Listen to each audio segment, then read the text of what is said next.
Hello. So, good afternoon, Professor. So today, yeah, I'll be giving a presentation on this paper. Myself, Ashish Soni, and I'll be giving a presentation on this paper, Overcoming Impossibility Result in Composable Security Using Interval-Wise Guarantees. Okay, so let's start. So the main question is how to, best define security. So if we go ahead. So there are basically two approaches to define security. The first one being game-based security that leads to a very simple and minimal security definition. The downside, however, is that those security definitions now always immediately link to real-world execution of the protocol. Moreover, if you were to build a cryptographic protocol from many building blocks, then at each step we'll have to prove an explicit reduction to the security game of the underlying primitive.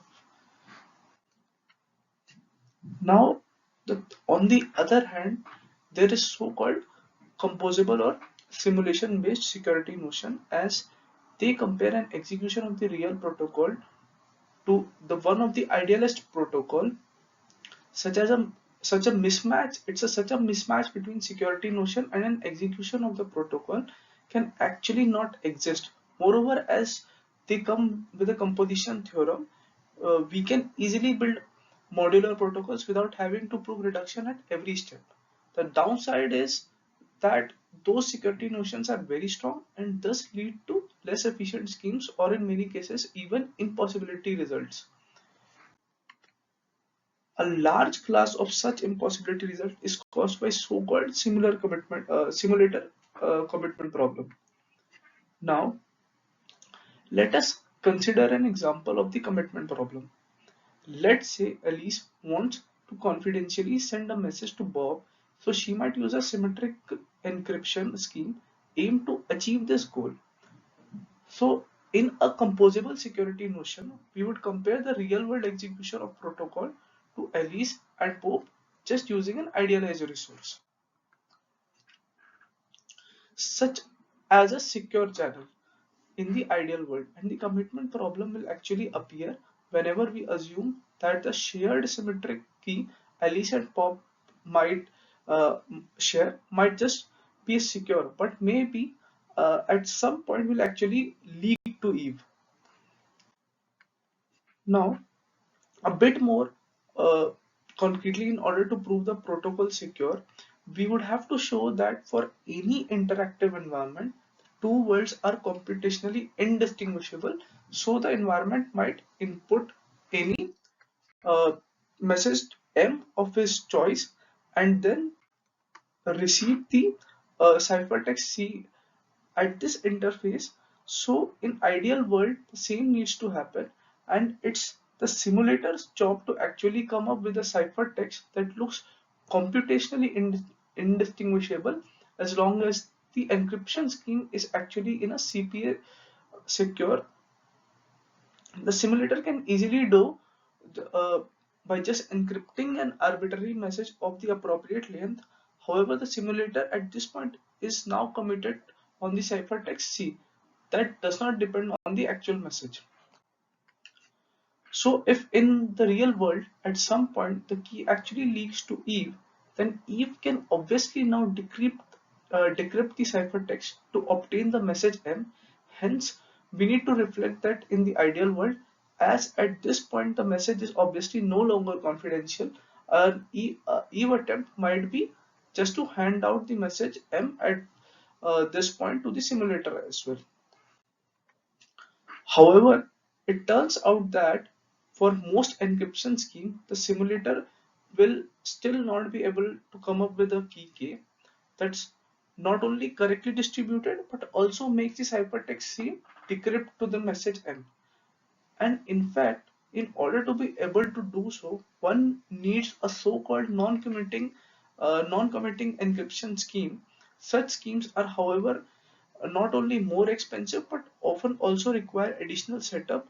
This sort of raises the question: isn't there a better way to define this compulsively than saying there is this only one ideal channel with the simulator attached, because in the end it seems that in a game based world we don't seem to have a problem. And moreover, if we say okay, the scheme is secure, if the key never leaks, then why should it suddenly insecure? If the key can leak in 1,000 years from now and sort of indicate that maybe Eve already learned something about the message now, so it seems that rather than having to always use a non-committing encryption scheme, it's rather simulation based security notion that's just too strict.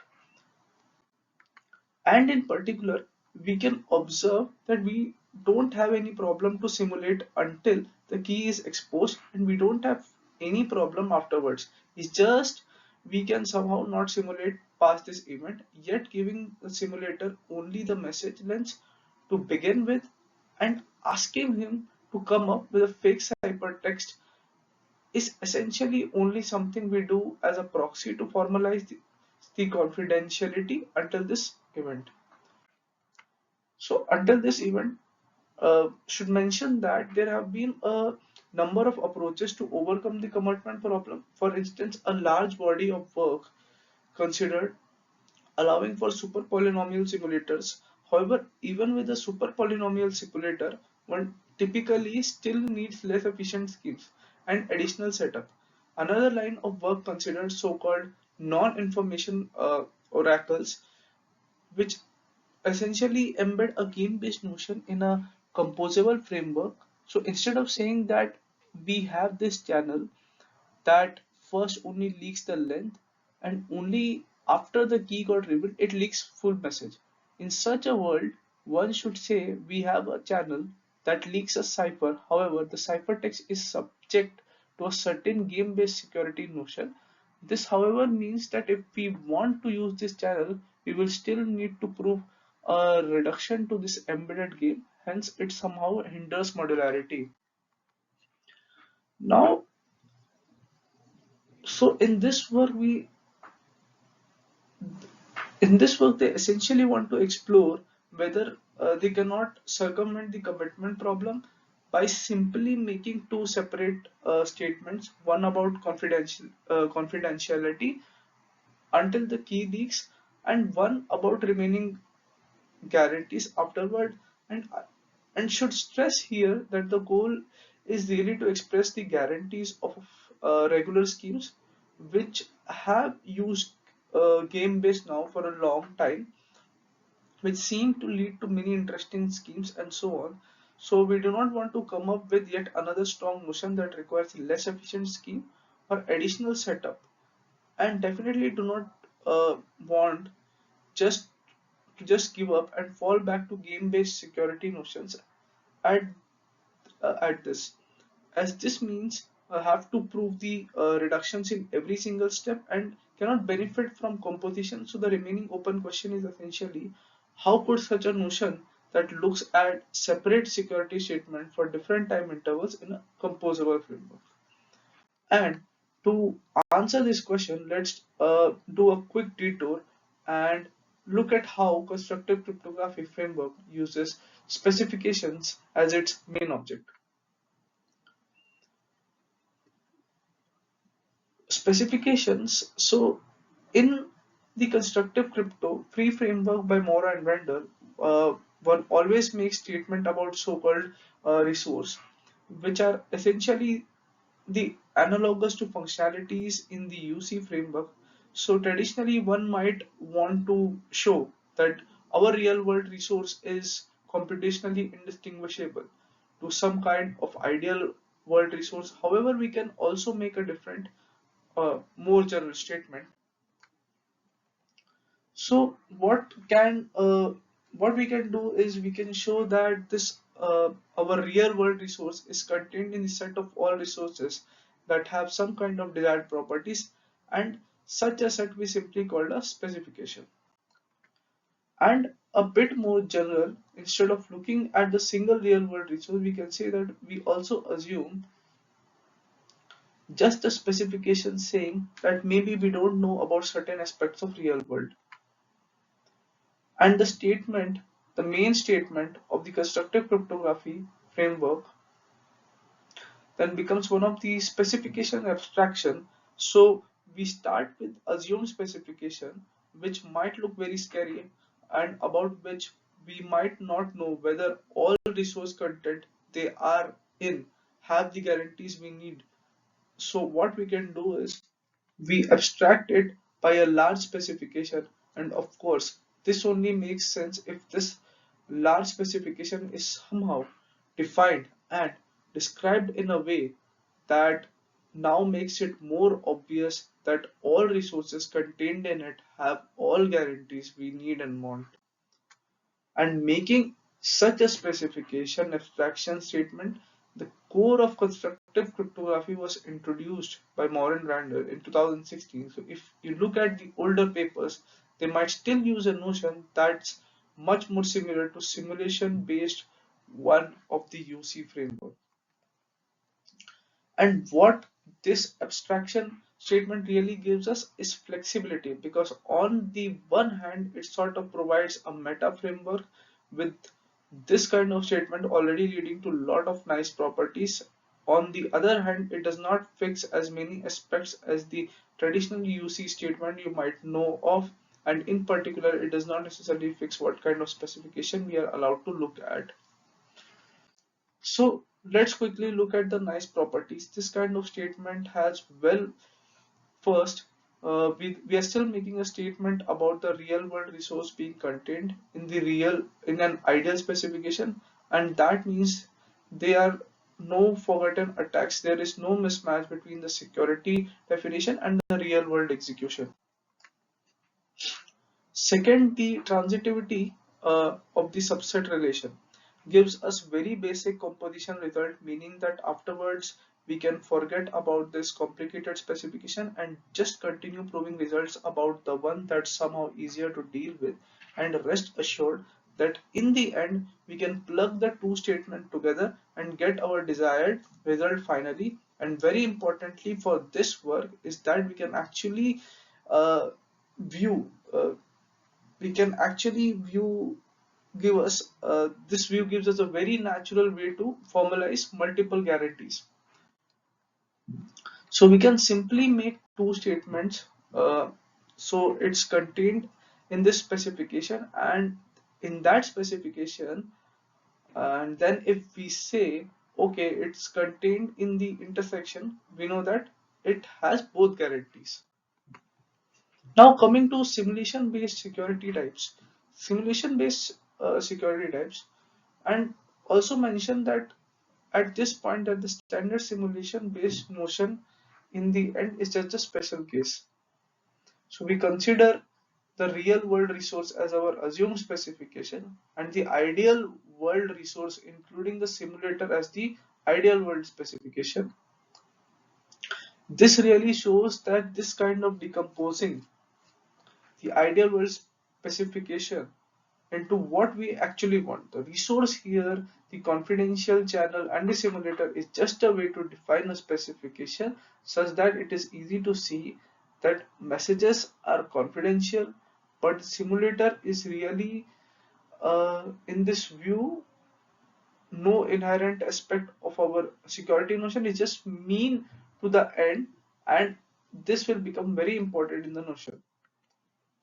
What we also have to deal with is that traditionally one would say the two worlds are computationally indistinguishable, but the abstraction statement is an absolute one. So what we have to do instead is to enlarge in this green elliptic specification to a slightly bigger one, such that the real work, the real world specification is then actually contained.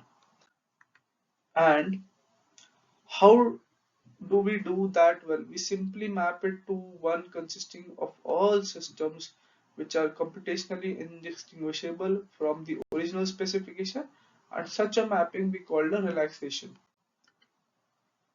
And in particular one can show this kind of computational relaxation has nice properties and interacts nicely with and applying separate protocol and using those nice properties, one can then derive the UC composition theorem or the old constructive cryptography one essentially as a syntactic derivation rule. So going back some slide.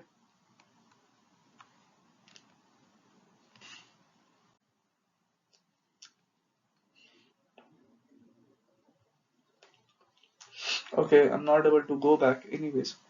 We can then prove a subset statement about the green elliptical specification and later on transform this statement to one about the red specification such that we can plug them together nicely using the subset relation. So now the interval wise relaxation. So with this set, let's go back and see how we can formalize such intervals wise guarantees within a composable framework. And as a quick hint, we actually do so using relaxation because using formalizing this as a relaxation will exactly allow us to do the same thing. We can then in separate steps forget about the relaxation and only in the end apply them and put everything nicely together. So to recall the problem we had with this CYD of, let's say we have a channel that first only leaks the length and only afterwards the full message was that we could not formalize past this key exposure event, so we wanted to make the two separate statements, and this is exactly our starting point.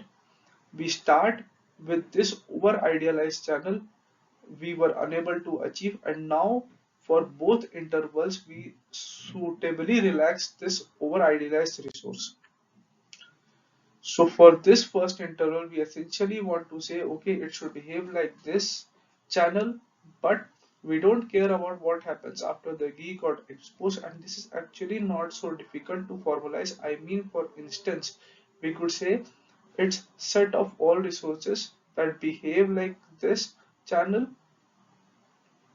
both if both all the system just shut down at the moment the key is leaked, or if the environment has to stop once the key is leaked, it doesn't really matter. And I will refer to paper if you want to know about the details how exactly it did this work.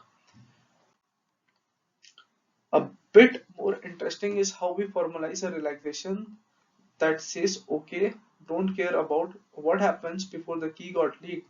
And in particular, we want that the simulator only has to work from the moment on the key got leaked, and hence it learns the full message and hence can trivially come up with a ciphertext by just encrypting the message.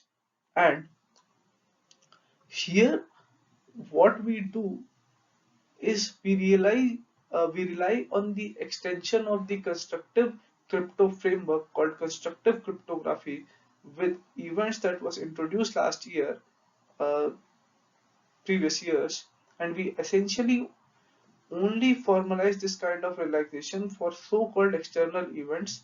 So for instance, here in the channel, whether the key leaked or not is actually not something that's decided by this confidential channel, but something by in the ideal world by the environment. So what we can do is within the extension of constructive cryptography, constructive cryptography with events which have an example of here. So in this extension, there is some kind of global event history on which all the resources can depend, and in particular, the events that are noted here are not necessarily something triggered by the actual resource, but it could also be the environment triggering them.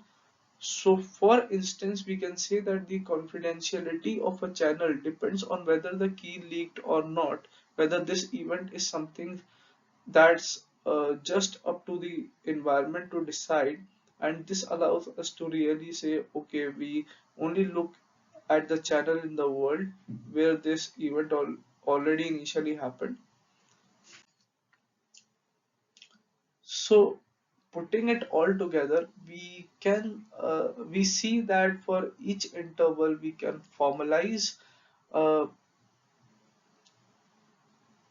can formalize the respective guarantee as one specification, and which we can then all intersect in order to get the conjunction of all the guarantees. And I should really point out that while each of those specification will probably be described by using a simulator, those simulation do not have to be the same one, and this is really what allows us to avoid the commitment problem. And to see that this is not something bad, we really have to take the specification based view, where we see that having a simulator is not something that's somehow inherent to a simulation based, no to a composable notion, but in the end it's just a way on how to define specification. So why should there be a need for separate specification to share the same simulator? And on a more technical level, we then formalize those interval-wise guarantees as relaxation of the same overly idealized resource. We did it in a way that we could prove nice properties about its realization, such that we get all the desired composition rules we would like to have. And really, for the details, like to refer to the paper. But what uh, made made us repeat once more what's very nice is that then in every subsequent statement, one can just assume we have the overly idealized resource and forgot about all the nitty-gritty details. And if we do somehow the overall bookkeeping, we have to apply all the realization and see what we really got in the end. So in this work, they looked at some additional examples such as identity-based encryption, for which it has been proven by Hof and Smart and Maurer that the UC simulation-based security notion is impossible to achieve in the standard model. However, using interval-wise guarantees, they were able to come up with a composable notion that is not only achievable but that actually turned out to be equivalent to standard Indian CPI notation. As a second example, looked at the coin tossing via commitment, and obviously we could just say, okay, we take a UC commitment, but then we would need setup. And what we were able to do here was we were able to come up with a formalization of commitments that don't have a rely on setup. Yet then the coin tossing protocol can just be applied using the composition rule and don't have to prove any explicit reduction. Now, to conclude this, what they really did was took this specification based approach of the constructive cryptography framework and used the flexibility. It gave them and in particular defined so-called interval wise specifications, which have very nice, which are defined and built in a way from smaller buildings blocks that interacts nicely with other aspects of framework, such that in the end they get a strong composition rules, and moreover it allows to circumvent the simulator commitment problem. And that's all. And thank you for listening to this presentation. Please go through the sites and the research paper attached. And yeah, thank you. That's all from my end.